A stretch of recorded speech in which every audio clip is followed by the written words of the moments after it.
This is a podcast, and we're talking with people about talking. We're talking about stuff. We're talking about life. We're talking about stuff that people like life, like life. It's SmartLess. SmartLess.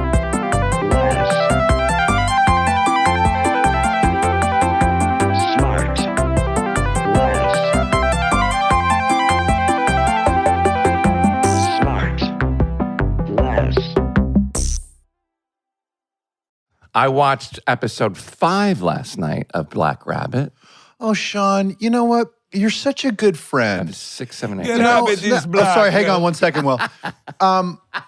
When you, I finished it last support, night. Okay. You did? I watched them all. No, You gotta did? Start with Ozark. No, sorry, I did it. Yeah, I got it. exactly. Ozark. I am so close to watching Ozark. I know.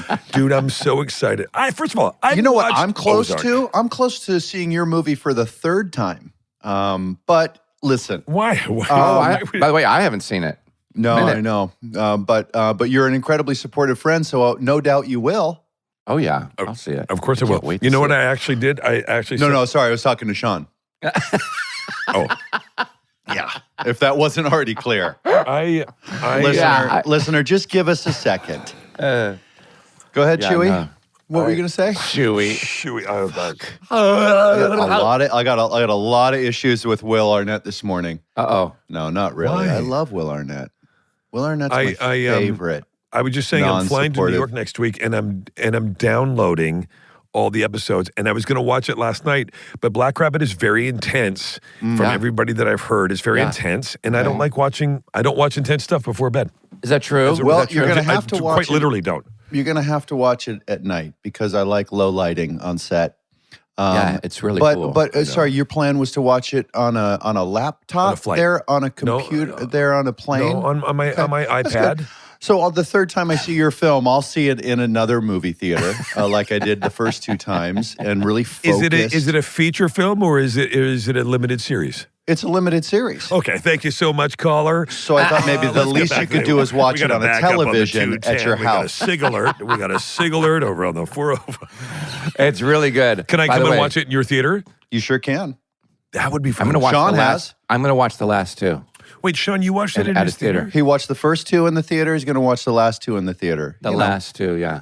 But you watch it there on your, what do you got, a 13-inch laptop with Hang on, a you must couple of have the wrong earpods? Let me just see. You might not have my number. Let me just see. It was while you were out of town. And you Wednesday, know it's an open Lakeside. invite. Wednesday, Lakeside. Open invite. If you could somehow get through the first 6 episodes on your 13-inch laptop, you're welcome to come over for 7 and 8 with Sean. Yeah, let's do that. You think I'm on a 13-inch laptop? That's the What is worst it? thing you've What is ever it, said to me. What is it, like a 50-inch laptop? That's the thing I get offended Pop it by. open. How's everybody doing? I'm doing really well. Sean, you're adjusting back to being in Southern Yeah, California. yeah, finally, just like the last 2 days. Are you off Yeah. your jet lag yet? Yeah, just like literally the last 2 days. Finally waking back up at like 4 in the morning, like my regular schedule. It's been a week, over a week, 8 days. I know. How many pounds have come back onto your body? This is a good question.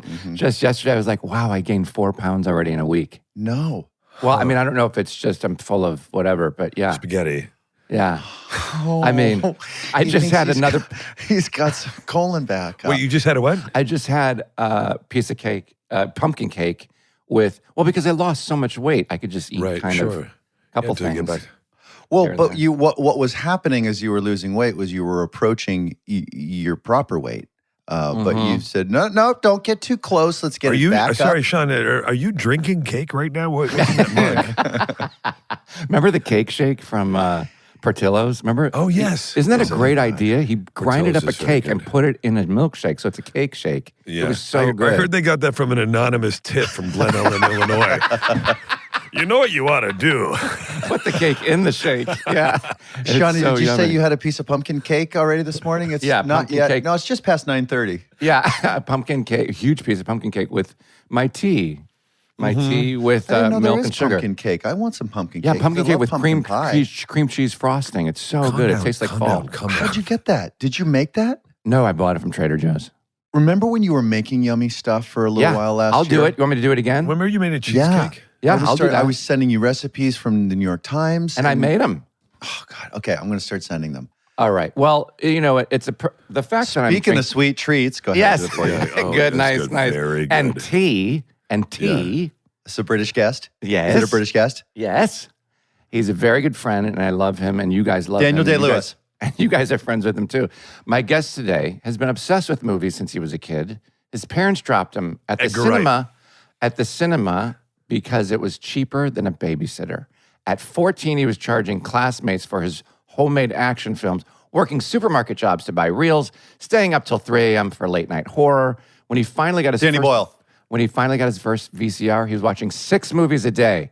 Since then, he's made zombies lovable, turned small-town cops into action heroes, turned a pub crawl into the end of the world. Please welcome my brilliant, honored to call a friend, Edgar Wright. I knew it. Willie got it very early. Very early. I knew it. Will got it after one sentence. Straight away. I knew it. Edgar, I knew it. God, it's so funny. I was talking about you yesterday with my son. We were talking about Shaun of the Dead, and then they were like, have you ever seen Hot Fuzz? I was like, guys, I am decades ahead of you. Have I seen Hot Fuzz? Before they were born. Yeah. Yeah. Well, I don't know whether I should be flattered or it's just predictable that, like, Sean basically said he likes movies, and Will said Edgar Wright. I know, right? I know. How did you get that so easy fast? to pinpoint? Either you, Quentin, or James Gray. No, you know what, Edgar? It's funny. One of the reason I was talking about you with my son, my 15-year-old, is we were talking about films and stuff that he liked, and we showed them Shaun of the Dead and not Hot Fuzz, but Shaun of the Dead when they were quite young, because I was like, this is my idea of a perfect movie. Because as you know, and I love you, and I love that film, and it's so. It's still so. Oh, you know what we were talking about? How brilliantly you had people panicking in the background. And Sean and those guys had no idea. And I was like, it's such brilliant filmmaking. So that's how it came up. Oh, thank you. I think it's important to have, I mean, I'm not a parent, not yet, but like to have horror films that you can show to kids. I think my parents would allow me and my brother to watch things that were like sci-fi related. But something like Halloween or Friday the 13th would be off the table. But Alien and The Thing were okay because they had a sort of fantasy sci-fi element. What about The Exorcist? I can't believe I was allowed to see that. No. Yeah. What about, have you seen Weapons? Weapons is about kids that disappear. I love that movie. Would you let kids go see that? I mean, I would. I mean, you have different, in the UK, as you probably know, the ratings are different. So you can't do the thing that you do in the States where a parent or guardian could take you into a PG-13 or an R. Right. Like a 15 is a 15 and an 18 is an 18. So when I was, there used to be a cinema around the corner from my house where I grew up, and probably from the age of like 12 to like 12 to 13, I was trying to get into 15 rated films and doing that thing where you would be so dumb. Like, I mean, I remember the films I got into and I remember the films I didn't get into. Like, I couldn't get into Aliens. I couldn't get into The Fly. And didn't you, I read that you changed your voice to act. Like, yes. Yes. You know, the two things I would do to pretend to be older than I was affect a deeper voice and also wear hair gel, wear product in my hair. I thought that was something adults did. But it didn't, sometimes it didn't work. One time though, I tell you the first 15 I ever got into was Gremlins was rated 15 in the UK. Wow. Because in the US it was one of the first PG-13s, right? And me and my brother, I was 10 and my brother was 12, we went up to the cinema manager with a copy of the novelization of Gremlins and said to the manager, hey, we've already read the book, so we know what happens, so we're not going to be scared, so you should let us in. And it was a matinee and it was pretty quiet, and the manager looked around and said, get in there. And it was honestly the most exciting screening of my life because at any moment you thought somebody's going to come in and say, you shouldn't be in here, you're not 15. Oh my God! So that's great. I love that. Hey, before I forget, because it's such a great question, and my brain doesn't work good. Do you guys celebrate Halloween over there? It's not as big as it is in LA, but then if I have one bugbear about Halloween, is that in Los Angeles, it seems to go on for 3 fucking months. Yeah, I know. I mean, Halloween starts at the end of August. It's ridiculous. Yeah, But I it know. struck me that you would probably be a great costume maker, thinker. What was your best Halloween costume you've ever put together? And did you go to the prosthetics department there? To get some appliances put on. Appliance. You know what I've done? You know what? When I've been living in LA, sometimes I used to resent the fact that you'd need to get more than one costume. Because Halloween would be like a 4-day weekend, and it's like I'm going to do one costume this year. Yeah. I think my favorite one I ever did, and this will appeal to you guys because this is also this was in the way that you showed Shaun of the Dead to your kids. Yeah. This was a film that was dear to me when I was too young to see it. Is I went to a Halloween party in LA as David Norton from American Werewolf in London. Oh God, really? Oh, what? wow. Which is a real deep cut costume. Yeah, it is. JB, what was your best costume ever? No, we've done Teen Wolf 2, right? Team Wolf 2. Close. Team Wolf also. Close. I went as Jason Bateman, which You did it. I did, which meant that I wore a hockey goalie mask for Jason and a net over my body with a bunch of hooks and lures on it for Bateman, and I thought I was a genius. I was so disgustingly proud of it. Oh my God! I Wait was a so second. drunk, and I was just like, I was like 19. I just like tapped everyone on the shoulder, saying, "Hey, man, guess who I am?" It was a total embarrassment. Shawnee. I mean, that is embarrassing. I told you one that I think I already told you when I went as Static Kling one year, but then I went as, and then when I was a kid, my mom let me go as a hooker. I dressed up as a hooker. Wow. Yeah. And what'd that look like? And did you work? Yeah.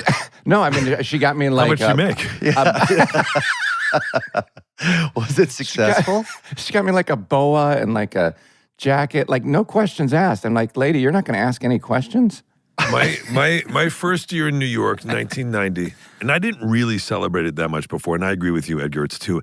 I'm a bit of a bah humbug when it's not really kids for Halloween, a little bit. I love it. But I went as Bobby Peru from Wild at Heart. Oh wow! And did you tell Willem Dafoe that when he was on? I did. I don't think I did. I tell him. Bobby Peru. Maybe what I a did. name. I took Dracula teeth that you just buy at like at a Halloween store, and then I melted them down so they were straight across. And I wore a bolo tie. And wait, who's Bobby Peru? What was that from? Willem Dafoe's Willem character. Dafoe's character from Wild at Heart. Yeah. Terrifying teeth. Did you? The teeth are horrific. The teeth are terrifying. Yeah, and the problem was I had to explain it to everybody. It's just such a boozy holiday, isn't it? It is a boozy holiday. I mean, my God, you really got to drink into it. Wait, I want to know, Edgar. I had the pleasure of meeting Oscar, your older brother, on the set of The Running Man, which we'll get to later. Oh yes, The Yes. Running This Man. is a This is a preemptive film I want to see. in the blind applause. Yeah. No, Seen I mean, the I trailer's just incredible. watched it the other day. It's, we'll get to it later, but it's fucking incredible. It's incredible. I'm sure. Yeah, I was blown away. But wait, I want to talk about Oscar. How were you guys close when you were young? And did he have the same love that you had for movies and stuff? Yeah, very much. I mean, my he's 2 years older. I think we went through that difficult period as teenagers where I think from the ages of like 14 to 17, we hated each other's guts. Yeah. And then we got Thick as Thieves again immediately afterwards. And he's worked on all of my movies as well. So he's great. amazing. So it's really great to have that relationship. But there was a period where we hated each other.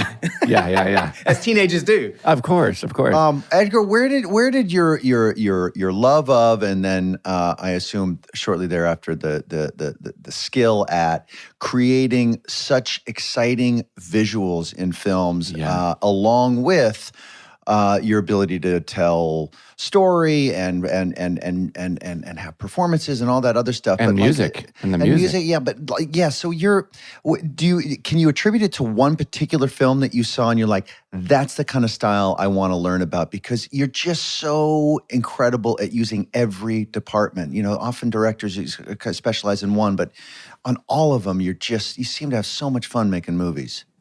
I think it was, my parents were both artists and art teachers, and I think they got me and my brother interested in cinema early on, and they were very supportive parents, because I'm not from like a a rich background or anything, and I had no connections within the industry, but my mum and dad, would just kind of like encourage us to sort of go for it, even though there was no clear path to being in film. Yeah. So I think that the thing was of starting with like a Super 8 camera and just making like amateur films and sort of just fucking around. But I think and so it was that thing of like knowing I wanted to be in film, but not knowing exactly how to do it. And the only way you could really like force yourself into doing it was just making films with your friends and watching things and trying to figure out how they did it and doing the zero budget version of it. Mm-hmm. So then was that mostly it? The fact that you had a little camera when you were a little kid and you're really too young to kind of grind about performance and crap like that. You're really like looking to like make whip pans and strong Some pushes style. and all that stuff. Yeah. Like, cause you had a little camera and you didn't have dolly track or anything. You just like on your shoulder and it's a much more visual effort, right? As a little kid, I bet. Yeah, I mean, I remember making. I won a video camera on the BBC when I was 16. I'd entered this competition that was part of Comic Relief, and I won. And I won a video camera, which I previously wouldn't have been able to afford. But as soon as I had that, it was kind of like my, school sort of went out the window a little bit, and I was just this like amateur filmmaker, like making sort of films in free periods. But I would make things like I would make like I didn't have a steady cam. Yeah. So I would make like a fake sort of cradle with like a ceiling tile and string and like run around with it doing No way. To answer your question though, Jason, I tell you, a lot of filmmakers that were really big to me beyond like, Steven Spielberg and George Lucas, but there was a particular time of like when I was sort of growing up in the 80s of people that meant a lot to me were like John Carpenter, Joe Dante, John Landis. Yeah. And then when I was like maybe at 15, I think there was the year that I saw Raising Arizona by the Coen brothers and Evil Dead 2 by Sam Raimi in quick succession. And those were real like mind blowers to me in terms of like, oh my God, look how much fun these guys are having in film. Yeah. It was so infectious, both of those movies, one of which is a comedy, one of which is a comedy horror. But they have a lot in common, and those guys were friends as well and colleagues. But like just what they did with the camera and how they got like just magic and infectious enthusiasm out of every frame, those were like... I got to see Evil Dead 2. Is it so long. Significantly better than Evil Dead 1? Oh, it's just... you haven't seen the second one? Don't know it, yeah. Oh, it's fun. It's a blast. It's kind of like they just decided, let's remake the first film and put more Three Stooges in it. We'll be right back. And now, back to the show. Edgar, I love that in my notes it says you made a clay animation when you got that camera about Claymation. wheelchair... Claymation, They usually just put it together. Combine the two. Yeah. They bundle it. They bundle it. Amy Poehler taught us to bundle, right? Bundle, yeah. I got to take that into consideration. You made a claymation about wheelchair access. Is that what it was? Yeah, that was the thing for Comic Relief. Yeah. That's so funny. I mean, what was that? What about wheelchair access? I mean, why that? It was, I think I had seen something. There was a film program in the UK. I guess it was probably film 91 at the time, but they had a thing about the lack of wheelchair ramps in the cinema. So I did I did an animation about it for Comic Relief. Oh, that's great. So that was when I was on TV when I was like 16 years old. And one of the things, it's a funny thing about that, and actually you can find the clip on YouTube. One of the weird things, imagine being on live TV for the first time, and they accidentally told me the night before that I'd won. And then somebody, a researcher said, oh, he's not supposed to know that. So then imagine having this pressure being on TV as a 16-year-old. Then they say, tomorrow when you're on the show, pretend like you haven't won. Oh, so when they say that you've won, you have to act like you're really surprised. That's a lot of pressure on national TV. So if you watch that clip, if you see that clip, you'll see my amazing acting of like, who, me? I love that. That's great. If anybody wants tips on how to act like you never won, just ask me. Hey, listen. Edgar. Well, you know, that's going to change. That's going to change yeah. after this movie comes out. You know, Edgar, we got to know each other back kind of around Shaun of the Dead days, and then and you introduced us to our dear friend who we're also friends with, Pete Serafinowicz, was through you and through and Simon. Everybody, I know all these great dudes. And it was in that time that you recommended that I really wanted to watch a show that I've told so many people about that to me is just such a example of a really great show, great writing, great directing, great acting, which is Spaced and is not as heralded as it should be. And I urge anybody who wants to watch a show that's really original and really funny to go and watch Spaced that you directed with the great Simon Pegg and Nick Frost. Yeah, right. and Jessica Hines. And Jessica Hines. I mean, incredible. How did that come about? Well, I was, I had basically, I'd gotten my break into the industry. I had made a film when I was 20. I went to art college for 2 years, and then I made a really low budget film called A Fistful of Fingers that was shot on 16 mil, which cost like 30 grand total. Fistful of Fingers. Yeah. It got released at the cinema in the UK, and like I say cinemas, it got released in a cinema, one screen. But through that, I got into TV. It was first through like Matt Lucas and David Walliams. They were doing a cable show, and I was directing that when I was 21. And then a couple of years later, I worked with Simon Pegg and Jessica Hines for the first time. And then Spaced, I was 24 when I did Spaced, which seems crazy. That's amazing. It seems, I realize now, I knew it at the time that it was really special, but now I really I feel so thankful that like, I can't believe I was directing like a show that was on network TV when I was 24. And actually, I remember, I got to say, I want to say thanks to all of you. Will, I remember when I first came to LA, you and Amy, when you were both so generous to me and just would sort of take me. And the first time I met both of you, actually, was at a dinner that Will brought me to. But I want to reference Space because I remember something that you did because I came and visited the set of Arrested Development. It must have been a season 3 episode. I don't remember which one it was, but I remember Bob Einstein was in it, and I went on set. But I remember, Will, you did this prank that when I came to... So Spaced was this sitcom that I did on Channel 4, which is one of the main channels in the UK, and it was out on DVD, but you couldn't get it in the States yet. So kind of like comedy nerds like yourself like would get kind of copies of it and have to have a region-free player. And I came to the Arrested Development set and I went to Will's trailer. And Will, you had inside of your trailer, you had the DVD cover of Space photocopied and plastered absolutely everywhere. And then he turned around and he said, "Oh, I didn't know you were coming." That's great. Which was a very, which says everything about you. It's an extremely silly thing to do. And I really appreciate it. Yeah, I remember we all met at a restaurant in Venice or something, and that's when Will said, "You got to watch this movie, Shaun of the Dead," and I watched it right away. And yeah, that's when we first met. It was so long ago. God. Yeah, 20 years ago. It was through all that, and then look around you, and you really opened my eyes. Actually, you kind of, in addition to Space, so many of the other things, you were really my entree to stuff because. We didn't, as you said, we didn't get a lot of those shows, and you recommended so many things that really opened my eyes to a lot of the great stuff that they do in the UK, and I've never looked back. Thank you. I've been an Anglophile ever since. I want to say one thing that like this has never been mentioned on this podcast before. I don't think so. But Jason, in the UK, in the sort of mid '80s, they actually showed, and I was a fan of, "It's Your Move." Oh. Yeah. It's true.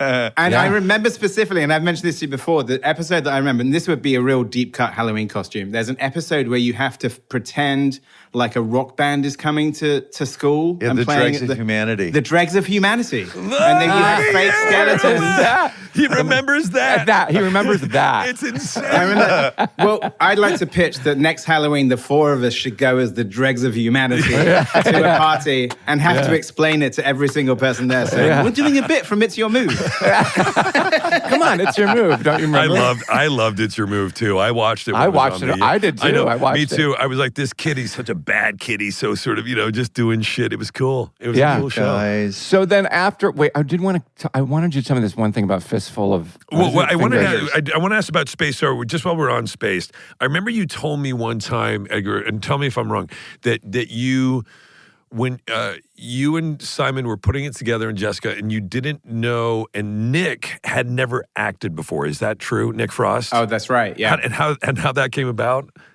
Nick had never acted before, and there was what's the version of SAG in the UK is like the Spotlight, which is like the kind of actors union, and there was another actor called Nick Frost in the union.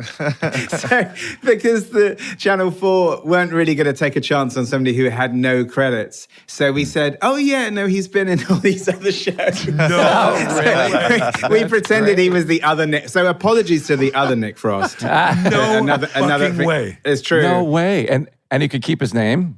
Yeah, I think, I'm not sure. Maybe the other Nick Frost changed his name. But and Simon, maybe you or Andrew or Simon told me this. Like Simon worked with him at a restaurant, maybe, and he said he was his funny friend, and he was funnier than everybody else I knew. He worked at a Mexican restaurant, which is not really a thing in the UK, as you probably know, called Chiquitos. I remember he'd never acted before, and he would do this thing, and he kept doing this on Shaun of the Dead, that I would sometimes give him a direction, and Nick Frost would walk up to me and whisper in my ear, say, please remember, I am not an actor. That's great. And that continues to this day. I love that. So funny.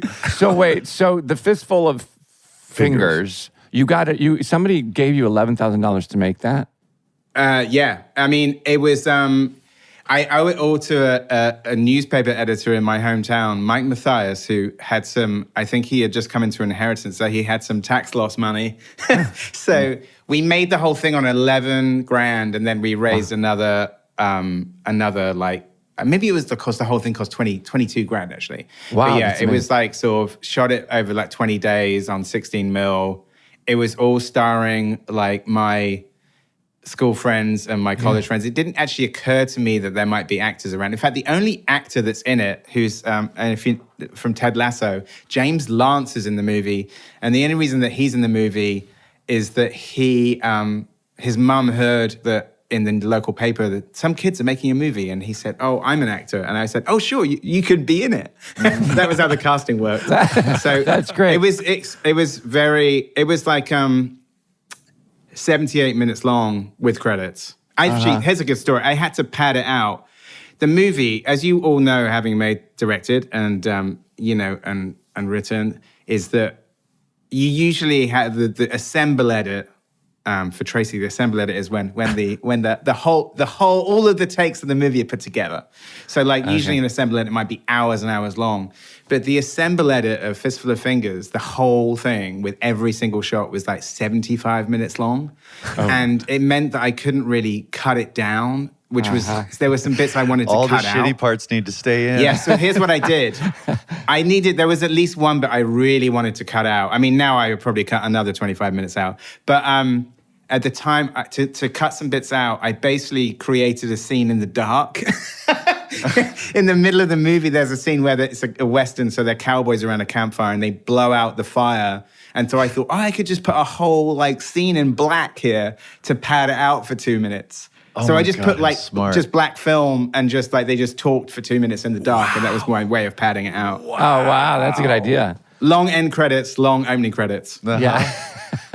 So smart. That's great. So from there, after Spaced, you did what's known as the Cornetto trilogy now, which is Shaun of the Dead, Hot Fuzz, and The World's End with your friends. I mean, it's a dream for everybody to just kind of work with their friends, and you did it 3 times in these incredible movies, one after another. Was that working title on all 3 of them?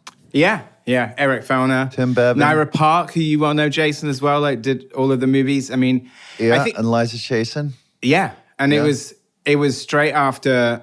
I say after the second series of Spaced, we started writing Shaun. I mean, it was funny. It was never meant to. It's funny. It's called the Cornetto trilogy because a Cornetto for the American listeners is a brand of ice cream in the UK and Europe, in fact, in most of the world except the States. Yeah. And is it 3 layers? It's just no, it's not. It's different flavors. It's like a prepackaged ice cream cone, isn't it? Yeah. Yeah. It's like a drumstick. Yes. The only reason it came up as a trilogy is when we did Shaun of the Dead, which mentions Cornetto once, we got free ice cream at the premiere. And I said to Simon when we were writing Hot Fuzz, hey, we should write cornettos into the second one so we get free ice cream again. That's great. Wait, I love that. How did you and Simon meet? Because that was when you guys, that was, it's been a sort of a lifelong collaboration, you guys. He says we met at the Battersea Art Centre, and I know the truth is we met at the Riverside Studios. We met at he was friends with, there was around that time when I first moved to London, 30 years ago, and there were a lot of people on the scene who've all now become huge, like the Mighty Boosh guys and, Simon and Matt Lukes and David Walliams and the League of Gentlemen guys. They were all sort of coming up around the same time. And I met Simon backstage at a comedy gig. And I'd seen him doing stand-up on TV. And he's from the same area as me. We're only we grew up 50 miles away from each other. So we're both from the West Country. And I'd seen him on TV doing a stand-up set about regional TV. So I went up to him and said, hey, I'm from the West Country too. So I think he remembered me as who's that weird kid who came up, who's that weird kid with the beard. And then you guys, and then what happened? The lights are turning off in my room. I have to get the motion sensors on in here. Look at that. SOS. It's okay. I'm in the dark now. You're definitely not in the U.S. Well, Yeah. we're just. Are you we're in a just, holding cell? No, we're shooting. We're shooting the campfire scene. We're shooting the. Wait, so you guys, we can pab this out for 2 minutes. so you guys meet and you say, hey, let's do a TV series? No, we. Somebody's coming in to. Here we go. Somebody's switching the lights on for me. Thank you. There's motion sensors. I'm in a conference room. I'm actually mixing The Running Man right now. It is not finished. It's out on November 14th, and it will be finished by then. But Simon, he was. I started doing TV, and I did this TV show on the British version of Comedy Central, the Paramount Comedy Channel at the time, and there was a show called Asylum, and I got asked to direct it, and Simon Pegg was in it, and he brought Jessica Hines, who co-wrote Spaced and co-created Spaced, onto that. So I was working with them for the first time. So I'd already met him, and I knew then. It's funny when you meet somebody that you think, I thought even then, and this is 8 years before we made the movie, I was thinking, I'm going to make a movie and he's going to be in it. I knew then that Simon was a great comedy leading man. And it was just about then finding the idea of what that was. Yeah, it's so great. I'm so. I can't believe you're at a mix right now. Have you already given your notes? They're implementing your notes, and in that break, you're doing this podcast. Yeah, it's very fancy to say, guys, I've got to go and do SmartLess right now. Yeah, it's very fancy. You're doing a They're mix. like, what? They're like, what? What are you talking about? Yeah, what the hell I'll is bet that? that mix is enormous, right? Sean has seen the movie. Yeah, It's a complicated beast. Massive. I'm sure.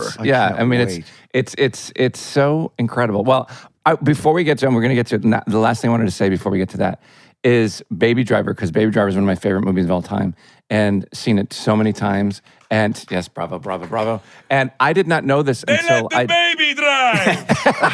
This crazy movie. The baby's driving.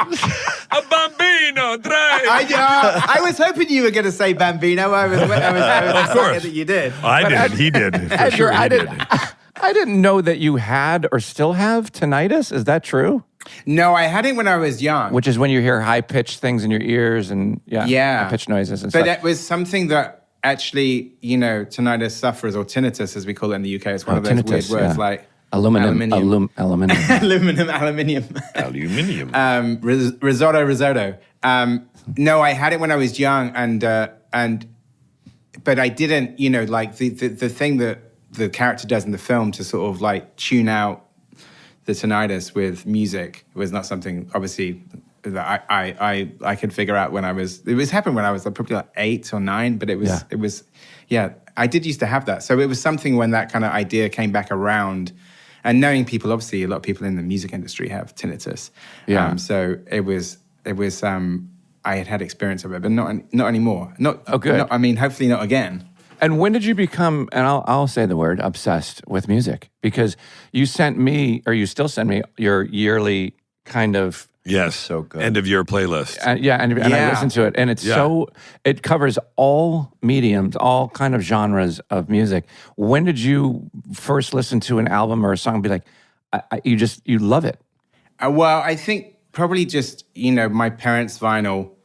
Like in the days before, like we were all old enough to remember the days before like computers and, when there's nothing on TV. I used to kind of like, and I'm sure like a lot of people like put the White Album on and just watch it go around. Yeah. So sit and watch the vinyl go around. So I've always been a huge music fan. I think it's probably I don't play an instrument, and I think it's one of if I have a regret, it's that I don't. I mean, I guess I could still start. Never too late. Too late. Too late. But I'll never be a pianist like you, Sean. Although I would like to play the piano. That would be the instrument I'd like to play. Yeah. I can't do it like you. You can. But your films, use there's such a great expression for your sort of musical affinity in film, right? It's such a great way to use music, and you do it always so effectively in your films. Do you get really excited by that process of using music in your films?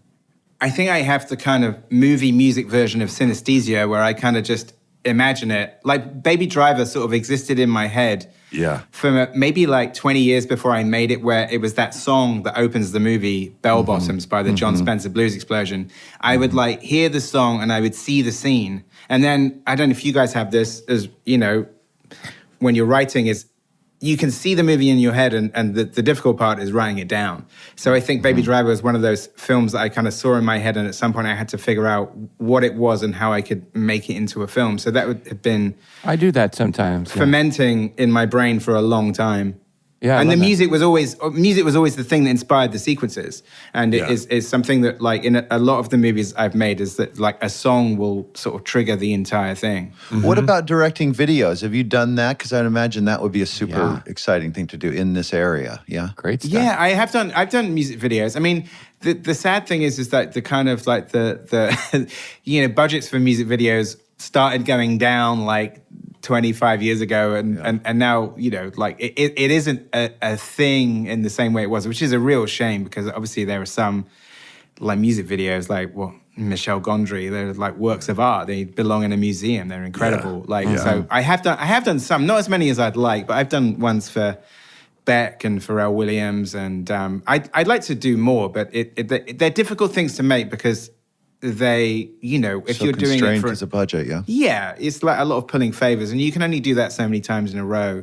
I think I did 2 low budget music videos in a row right after Shaun of the Dead, and I realized after the second one is like, you can't ask people to work for nothing twice in a row. Whereas the opposite of that would be a lot of fancy directors like you will, in between projects, will do commercials. Yes. Because the budgets are so high and you can get all the fun gear and work with the cinematographer. Maybe you have. Do you do a lot of that at all? And not as much as I'd like to, but I mean, I think also the thing with that is also, if you've got a crew that you really like, is to keep them working. Yeah. And so that's a nice thing. Is it may not even be working with new crew. Sometimes it's working with the crew that, as you would know it, like it can be like 3 years between movies or 4 years between movies. So if you have a team of people that you like working with, doing commercials and music videos is a great way to all keep working together. I mean, I think that's the thing, because I write as well. I'm always envious of directors who can kind of do a film a year, because a minimum it's like 3 years between movies for me. And usually when you finish a movie, you kind of think like, we've got this great team, we should just keep going. But it never works out like that. I've never rolled straight into another movie. Because you're writing everything you direct, yeah? And I need a nap. Yeah. I remember you saying that years ago. We were talking about something, and you said, "No, I can only direct the things that I write. It's the only way you can kind of get your brain around it, right?" I mean, you've always held to that. Yeah, so far. I mean, I that's not to say that wouldn't change, and I don't write a lot. I mean, Baby Driver is actually the only thing I wrote on my own. Everything else I've written with co-writers, which and I love that, and I like doing that. But I wouldn't rule that out. I think it's that thing where I mean, it's really difficult as well with like something like Shaun of the Dead was a film where to just read the script without knowing how I would direct it or how Simon and Nick would perform it, I think, some actors passed on it because they were just sort of baffled by it, or studios passed on it because they couldn't quite see it. And in a way, you guys... Yeah, you had to see Simon and Nick doing it, and you had to see their tone of their naturalistic comedy performance. Because, you could take exactly the same screenplay and make it really broad and silly, and it would be an entirely different movie. So it was a thing with that film in particular, and it helped that we had space and we could show people space and say, hey, this is what it's going to be like. But it wasn't an easy sell for everybody, you know. I'm sure. It's a narrow target if you look at it that way. It's a comedy, it's a horror film, it's all of these things, and it's silly in parts in a way, but you also have to have those. I tell you, man, one of my favorite moments in film history, I swear to you, and I reference it all the time, is when everybody's surrounded and Nick fucking Frost gets a fucking phone call and he answers it. Yeah. And he's like, surrounded hey, by man, zombies. Yeah. Yeah. You all right? How you doing? Yeah. You know, he's just super. Talking to his dealer. It's so fucking funny to me. It's in this good. great heightened moment. And then it's completely burst by he gets a phone call and he takes it. We'll be right back. And now back to the show. Is there a comedic, tonal, like North Star for you that I'll bet is British that sort of established what you thought was the funniest kind of comedy when you were growing up? Oh, yeah. I mean, I think there were shows, some of them before my time and they get repeated. I mean, I feel of the shows that were really like the groundbreakers. I mean, obviously Monty Python was before my time, but it was repeated a lot. So that would be something. Like obviously Fawlty Towers? Yeah, Fawlty Towers. I mean, the ones that were on TV when I was, you know, like things like Fawlty Towers and Are You Being Monty Served? Python was slightly before my... Are You Being Served was always on. I love that show. But I think the first one that made a really big impact on me, which is more of a culty show in the States, was The Young Ones. Yeah, which was Yes. only like 12 episodes, which was so punk rock. It was... It was only 12 episodes? I've never Yeah, seen it was that. like one series in 1982, one series in 1984. Every episode ended with them dying. Like it was such a sort I of love like that show. it was like a total hand grenade of a show. And Yeah. I remember I was too young to see it the first time at school, but all of the kind of the cool kids at school were talking about The Young Ones. Yeah. So when the second series came around, I was all over it. And Remember, nature sows the seed. We plant the seed. Yes. Nature sows the seed. I remember that show. That was so good. I want to see it was incredible, that show. And it really stands up. They used to have bands on every week. They figured out they could get a bigger budget as a variety show if they had a band on. So randomly in the middle of a sitcom, like Motorhead would be on all of a sudden. It was such a weird, it was so sort of, the format of it was so alien to what we were accustomed to. Well, certainly, you know, I don't know about the U.S., but Canada as well. So that I remember seeing it was so jarring to watch the first time because it was so unlike anything else. Yeah. I think it was like that on British TV as well when it first came on. I mean, it was the start of something. I mean, alternative comedy, as they called it in the 80s, was like huge. And there were like shows that haven't traveled over to the US that, you know, I mean, I guess in that kind of like cable age where things started traveling over in like 20 years ago. But prior to that, there'd be things like The Day to Day and Brass Eye and Alan Partridge and Brilliant. Those shows were like huge for me. When you were writing comedy specifically, do you find it helpful? Because you mentioned you write with other people and you've written with Simon a lot. Writing comedy, do you find it helpful to write with somebody else? Oh yeah, in terms of sort of pace and sort of for tone and all these things and for jokes, obviously. I think writing comedy on your own is a very lonely business. Yes. I think writing with a co-writer and pinging things off each other or just reading it aloud, I think that's a big thing, is just reading the script aloud to each other. And, you know, you get to the point where you could almost perform it like a play.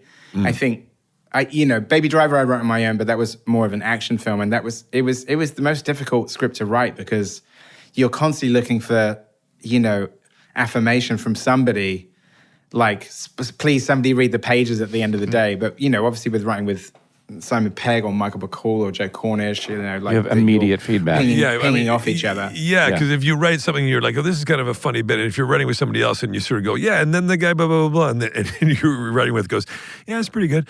And you're like, okay, well, yeah, that's a terrible idea. Yeah. No, exactly. I mean, I'd like to write something else like that. And me and Simon keep talking about writing something else together. And I wish think you it would. really just Yeah. comes down to just being in the room together, really. It's just like we got to do that and just hash it out and have fun with it, you know? Okay, Yeah. speaking of writing with somebody, you had a writing partner on The Running Man. I want to talk about The Running Man. I'm so excited for everybody to see this. It's so good. I was blown away. I And have listeners, to say, Sean P. Hayes is in this film. Sean is in I- The Running Man. I did it to hang out with Edgar, and it was a blast. It was so and you're in fun. the only scene in the movie that Glenn Powell is not in. I know, right?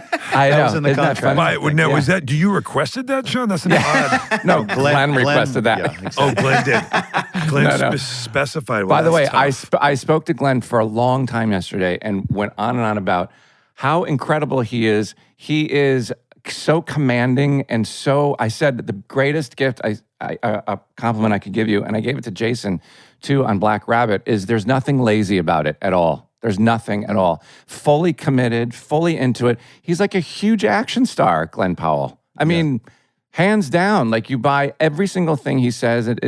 He's amazing. This movie looks huge. Yeah, it's huge. It's so good. And I remember just to start off the first day, I was so embarrassed. I made some stupid joke like, I'm going to connect with the crew and make them like me, not thinking they'd already been there for 14 hours when I came for rehearsal. And I said some stupid joke and nobody laughed. I was like, oh God, this is going to be fucking awful. And then I fell into the hole off the stage. Nobody remembers that, Sean. No. They do now. They do now. And I thank God it didn't hurt, but I was like, oh my God, I fell on the What was the joke that you tried to connect with the crew? I said, the reason the movie got greenlit is here.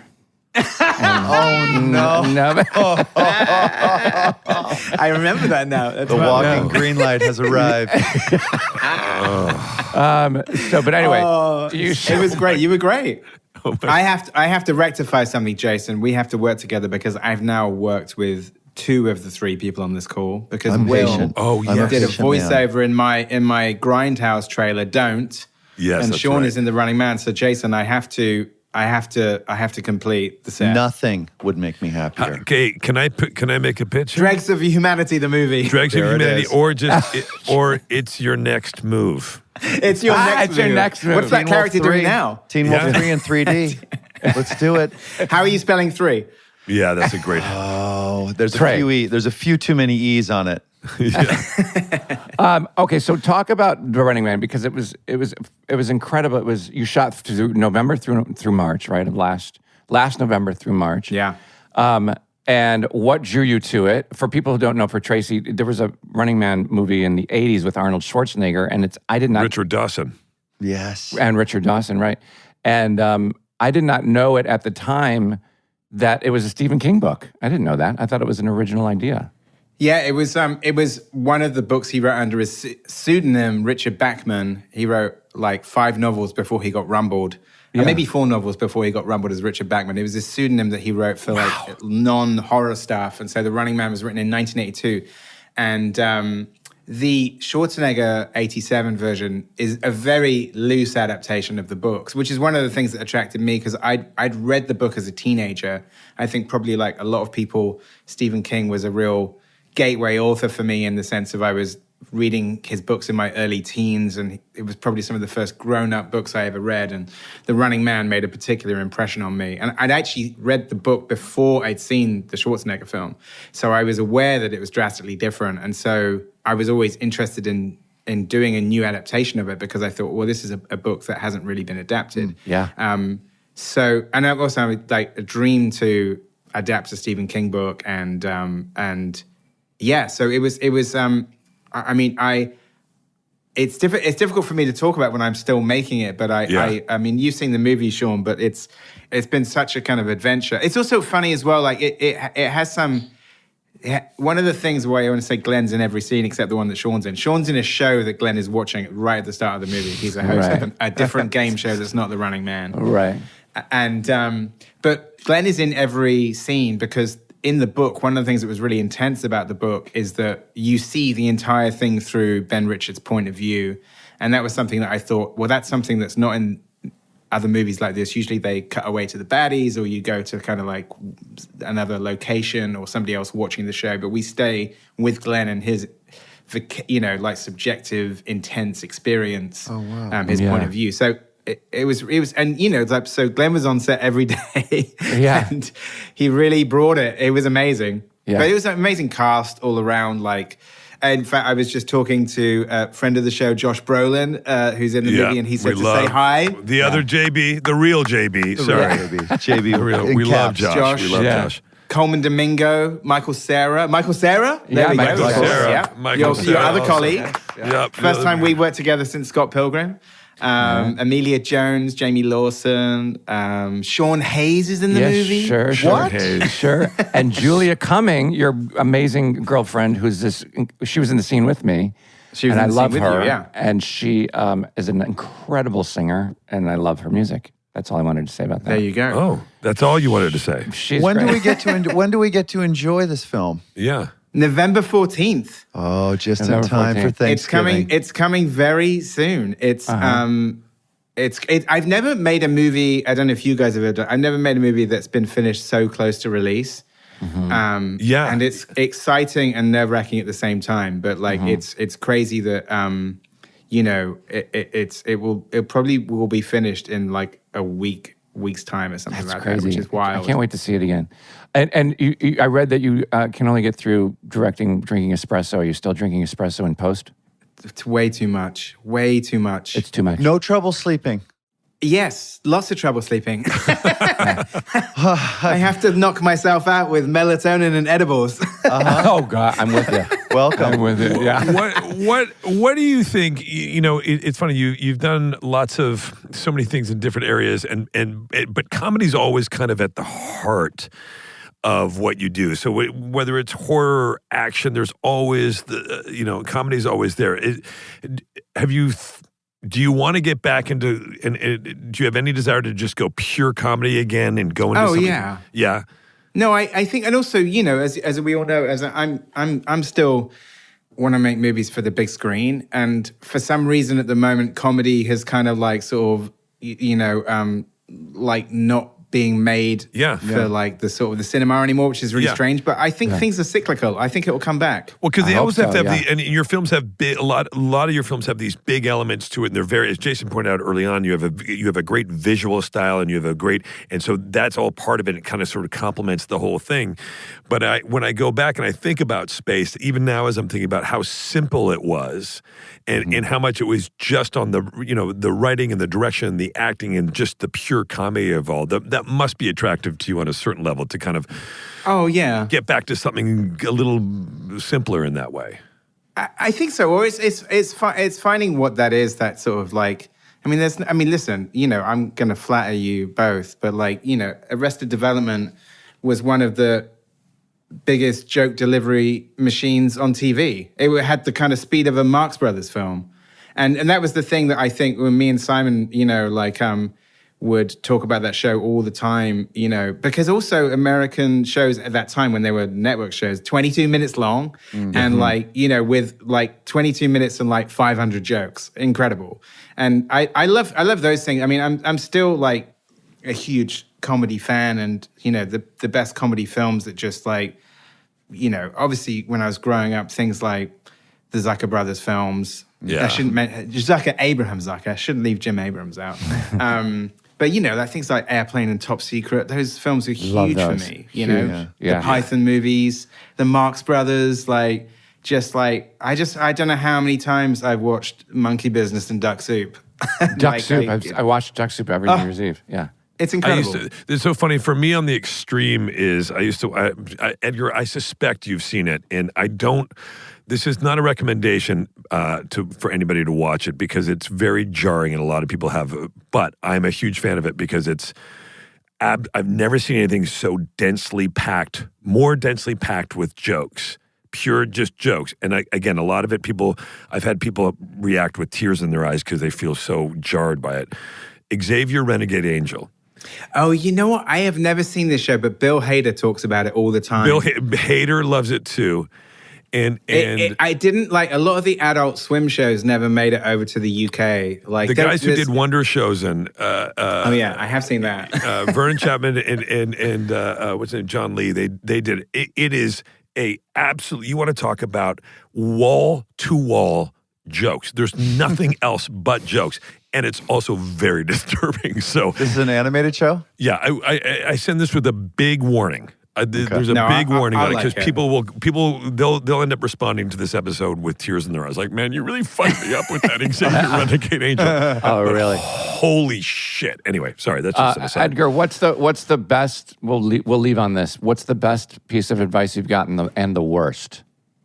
Oh God, the worst advice. The best and worst was from a guy who used to run a big studio. He said, "Be patient, just be patient," which is the best and the Best worst. advice? And the worst. And It's both. It is. I wish I had a great pithy answer for this. I That's okay. remember somebody said to me like that. I mean, I say to people all the time, it's like, because sometimes I feel that people make movies and they're making movies to kind of fulfill a brief. I think you, and I don't know if everybody ever says, but you have to be the cinema. You have to make the movie that you want to see as a customer. And so I'm always, and so I mean, I can't believe I'm like telling you advice that I give myself or given to other people. But it is that thing, as I think that's the thing that I think about all the time, is I want to be the audience member. And I think as a film director, you're always just chasing that thrill of the film that you saw or the film that you want to see, that if you didn't make this film yourself, you would want to be the biggest fan of it. And I think that's something is just, I haven't really answered your question, Sean, but I think that's always the thing that I return to, is just to sort of try and be sincere in the process of make the movie that, you know, that you would want to see. Instead of trying to guess what they want. Yeah. Yeah, because I think that comes up. I think you can tell those movies where people are kind of working in genres that they don't necessarily love. I think you can tell. I think when people like really love what they're doing, it's palpable and it's infectious. Yeah. You know. I bet you have those moments. I'm kind of visualizing you having a moment. Like, can you remember moments on maybe on Running Man where there's a big moment or a big shot or something happened, and when you yell cut, you were like, "Fuck yes!" Yeah. Well, people always say, like, I mean, even in comedies especially, they say like, oh, you guys look like you're having such a blast. And you always say, well, you never have time, you know, on a schedule to stand around and high-five each other afterwards. It's like, even after the most famous bit in the film, like when the film comes out, you know, on the day it's like, okay, so now we're going to put the camera over here and now we're going to get this shot. You know, Jason, you know this. It's just you're always moving on to the next thing. But then you see it in the editing room, but it's just you and the editor. And you're like, oh, God, I wish I had them all around to watch this right now, what they've all created. Yeah. I think the times that you have that moment, actually, is when you're doing a scene in one take. If it's because then I think what happens is you're all watching the playback. Crew crowds around the monitor because, like, did we get it? Did it work? Yeah. And there are quite a few like oneers in The Running Man. So those are usually the times when the crew really bond over something. Is like in Baby Driver, like the opening credits of the film is like a 3-minute take and with lots of choreography and you know, so everybody crowds around the monitor to see whether it works and whether we got it. So I think those are the moments, I think, where usually everything else is you're just shooting, and then, like, you know, it's the end of the day. Well, you can really tell how much you love what you do, watching your stuff. You're one of the most exciting filmmakers that we have, Edgar. It's truly a joy watching everything that you do. It's so great. I cannot wait to see Running Man. It's been awesome, and you've been so supportive of us. You were one of the first people to text me when we started doing this podcast years ago, and you've always been so sweet about it. So well, great. it made me miss hanging out with you guys. We'll get back to It was LA. in the middle of the pandemic, and I was like, and then I start texting you, I was saying, oh, I miss you, but then I hear you every week. It feels like in my life and stuff. So, Well, finish up your post and get back out. I'm going to be in London in 10 days, and I'm going to text you. You know what? I have tickets to see, is this thing on? Oh, you'll you do? love it. Oh, that's It's such great. a good movie. You'll love it. Unless I'm mixing, I'll be there. Great. Please be there. But Please, no, I wanna actually see got you. tickets ahead of time. I was going to tell you that. I'll see you in London. Oh, man. I can't love wait to that. see you. Oh, good. I hope you come. It'd be And great we to hang out. always say, like, you know, everybody check out whatever movie or whatever somebody's promoting. But I don't have to tell people to check out The Running Man because just watch the trailer. People are going to come. It's incredible. I'm so excited for The Running Man. It's incredible. I am so excited to see this film. Let me put it this way. The guy who got the film greenlit is on the call. Hey-oh, Wow. Shawnee T. Hayes. Bravo. Wait, really quick. Paramount were like, we're not sure about this at this budget level. And they said, Sean Hayes is in? Yeah. Okay. Here we go. Sean Check. But we did really quick. We saw Giant. You a couple of years ago. You're like, let's go see Giant with Rock Hudson and James Dean At the Vista. At the Vista, right? And we go and I because I knew you had a sweet tooth too because you had Junior Mint sent to the set of Baby Driver, and I go to the lobby and I get a pack of Swedish Fish, finish them, and I go get another one with another packet of Swedish Fish, and you turn to me and you go, "Wow, so it's really true." The lights have gone out again. This must be the end. Anyway, we love you. Thank you for being here, Edgar. Love you, Edgar Wright. It's so nice to see your faces. It's so good to I'll see you, see man. you all soon in person. Yes. Thanks for doing this, Edgar. Love you, pal. So good to see you. Love you. buddy. Bye. Bye, See you. bye, I'm going to do the bye. traditional slamming of the laptop. Oh yeah. There you go. That Edgar. I mean, he's just, I called you a stuffed animal with blood on my recent press tour as an attempt to say the most flattering thing I could possibly say about you because you're so goddamn sweet. But he would be the stuffed animal with blood that's sitting right next to you. Yeah, he's the on best. the daybed. He's such a good guy. good person. Such a good person, so sweet, he's always so warm. And then it betrays like this incredible talent that he has. I He's know. just like, And just that. one of our great filmmakers, Right. It's I know. just- Love him to and pieces. I'd love to watch him do his thing on set. It's so Very fun. cool.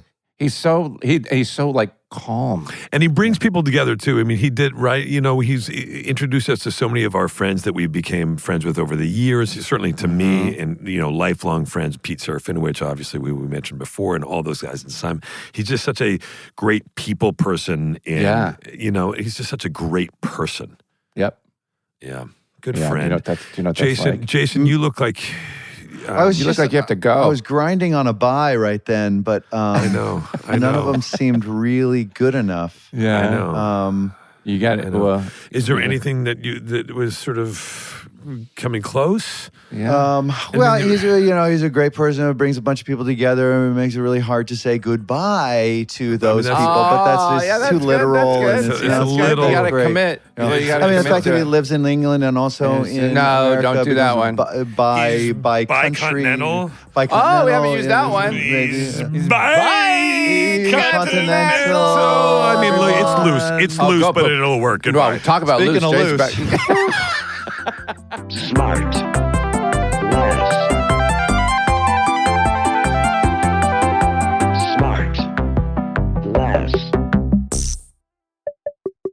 SmartLess is 100% organic and artisanally handcrafted by Bennett Barbaco, Michael Grant Terry, and Rob Armjarf.